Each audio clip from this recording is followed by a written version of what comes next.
ક્ષત્રિય સમાજના આગેવાન સામતભાઈ જેબલિયાએ માળિયાડીના ક્ષત્રિય મહિલા લોકગાયકનું અતકેરું સન્માન કર્યું છે। કાઠી સમાજ બોટાદના અગ્રણી જેઓ જુદા જુદા ક્ષેત્રોમાં ક્ષત્રિય સમાજની વિશિષ્ટ મહિલાઓનું સન્માન કરે છે અને જેઓ આજે માળિયાડીના ખાતે આવી શહેરની ક્ષત્રિય સમાજની લોકગાયક અને ભજન ઉગતો સિતારો નીતાબા સિસોદિયાનું સન્માન કર્યું હતું। આ તકે મણકાધારના સોનલ આઈ માળિયાડીના સમાજના સોમતભાઈ તેમજ હમીરસિંહ સિસોદિયા, રણજીતસિંહ સિસોદિયા સહિત આગેવાનો ઉપસ્થિત રહી સમાજની દીકરીઓને સન્માન કરી આવકારી આભાર પ્રગટ કર્યો હતો। જે કેસની ગુજરાતી સાથે પ્રતાપ સિસોદિયા માળિયાહાટીના અમારા સમાજના ગાયક બેન છે નીતાબા સિસોદિયાને સન્માન કરવા માટે સમસ્ત કાઠી સમાજના રાષ્ટ્રીય મંત્રી, કરણી સેનાના મંત્રી, મોટા એમ કહું તો ગૌરક્ષક, જેમને અનેક જાતની પ્રતિભા છે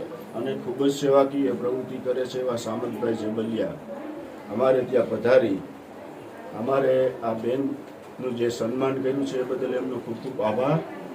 સાથે સાથે અમારા આગેવાન સોમતભાઈ ગાંગણાનું પણ સન્માન કર્યું। હું એમને ખૂબ ખૂબ ધન્યવાદ આપું છું કે અમારા સમાજની આ બેન જે ગાવાનું કામ કરે છે એનું સન્માન કરવા માટે છે માળિયા પધારી અને અમારી પણ અને અમારા દીકરીબાની પણ ઇજ્જત વધારી છે। બદલ એમનો ખૂબ ખૂબ આભાર, ધન્યવાદ। જય જય માતાજી, જય ભવાની, જય મહારાણા પ્રતાપ।